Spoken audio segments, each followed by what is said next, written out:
Antoine, thank you so much for joining us at Crypto Weekly. It's great to be here. Thanks for having me. I would love to start with you with a discussion about AI and this competition, rising competition we are seeing between the US and China. We have already seen how investors reacted to the launch of DeepSeek app that is a competitor to ChatGPT. We have seen some investors worrying about the high valuations of companies that deal in AI in Wall Street. I would love to hear your thoughts about that. To what extent do you think that this competition is about to heat up even more? And to what extent that do you think that China actually can come up with something in AI that actually, changes everything we know about the industry? Yeah, so even more is the right word, because for the last couple of years, competition has been completely crazy, right? So ChatGPT was in many ways just a giant accident, right? And then it's been compounded since then. And DeepSeek just furthers the narrative of, this is not a static world. It's a very dynamic world. Competition can come from everywhere. It could have been Israel, it could have been France, could have been UK. It happened that it happened in China, but it happened in China for a good reason, because in China you have a good and healthy critical mass of very good talent. But you also have that in Silicon Valley. And so I'm not concerned about Silicon Valley's competitiveness at all. I think Silicon Valley is going to do very, very well. But, DeepSeek helps further things along. So it's just like a little nudge to Sam Altman and everyone else. But even on that perspective, Antoine, I mean, if you look at all these big tech companies, they've been spending billions of dollars, and DeepSeek did it only with a couple million.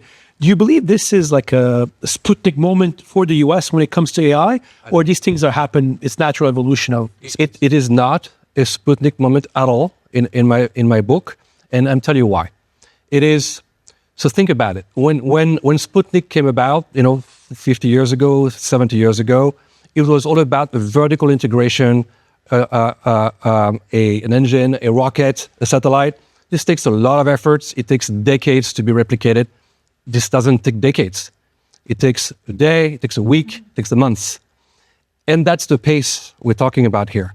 So it's not about DeepSeek, it's about who has the critical mass of talent. And effectively, there are two countries in the world that do, the US, and I think the US is still ahead in terms of that mass, and China. So what does that mean for the possible intersection between blockchain and AI? There's a lot to talk about when it comes to blockchain and AI. One big topic around that is agents, AI agents. So you've heard about the rise of agents. Last week, OpenAI released something called Operator. And here's the thing about AI agents.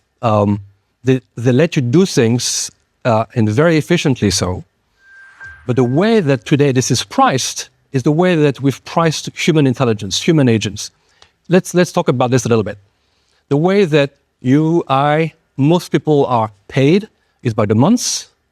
Okay, or if you're a management consultant by the day, or if you are maybe a lawyer by the hour, right?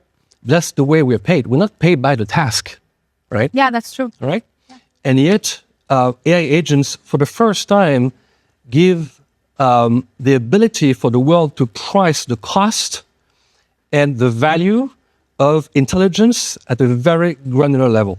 But for that, you need a way to encapsulate that value and that cost, and the best way to do that is blockchain. So to me, blockchain is going to be a huge enabler of how agents get distributed and monetized, a big one. But of course, the world has to start thinking about how to do that, because we're not used to that. Humans are not used to pricing per task. And what do you say blockchain and AI? And I definitely see where we're going on pricing per task instead of hour or whatever we've had before. But do you think crypto plays a role? Are these going to be paid in tokens? Is it smart contracts in the back end? Or is pure DLT blockchain infrastructure? You could do both. You could price, you could just enable a blockchain and price, for example, via API calls, right? Is that blockchain? Or you could decide to tokenize it. And when you tokenize it, then you have a network of tokens, and maybe each token represents a particular agent or a series of agents. You can have the token for, KYC, AML agents, for example, right? And then you go on. So to what extent do you focus on the regulations and the regulatory framework when you talk about all these coming trends? This is one of my favorite topic, I'm not a big fan of over-regulation, and particularly in the crypto world, right? I mean, we've seen how regulation or lack of regulation or just gray area in the US has stifled innovation. Now we're going to get something that's going to work, actually, I believe. But the countries that have done the right thing when it comes to regulation, and this country here, the UAE, is a good example.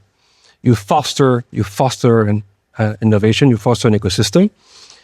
Going back to your question, how does it relate to regulation? I think the way to do this properly is going to be able to say, let AI innovators innovate, and let have a way for blockchain people to monetize this properly, and that's going to be the framework. That's also a very tricky issue, right? Because it's very difficult to regulate something that is actually innovating so quickly. What about the areas like data governance, monetization, these areas where people take personal data that is on chain, for example, that has a big role in AI? How do you think that evolving, and do you believe there could be some kind of regulatory framework on those topics? So the way that I think regulation has to be implemented is not holistically, it is by vertical, right? So the way you're going to regulate blockchain and AI, for example, in healthcare, is not going to be the same that you're going to regulate it in financial services. We don't regulate doctors the same way we regulate investment managers. Of course. Right? We regulate them by the profession has an idea of how to regulate themselves and just negotiate with the government as how to do that. And I think the same thing is going to apply to AI. So, for example, talking about autonomous driving, well, these cars are going to pass a driving test, just like we do, And they're going to pass a driving test. It's going to be very, very intense, right? And each time there's a software refresh, they're going to pass it again. But it's going to be a driving test. And they're going to get a driving license, right? So, we're very trusting of humans. We give humans weapons every day. They're called cars. And yet we have this driving test and driving license that gives us confidence that we can operate these things, trustfully. Safely. We can do the same with AI. Thank you so much, Antoine, for joining us today at Crypto Weekly. That was Antoine Blondeau, Managing Partner, Alpha Intelligence Capital. Are your children prepared for the future of money? Order Decoding Crypto with Henri and Hodler, the #1 new release kids book on Amazon.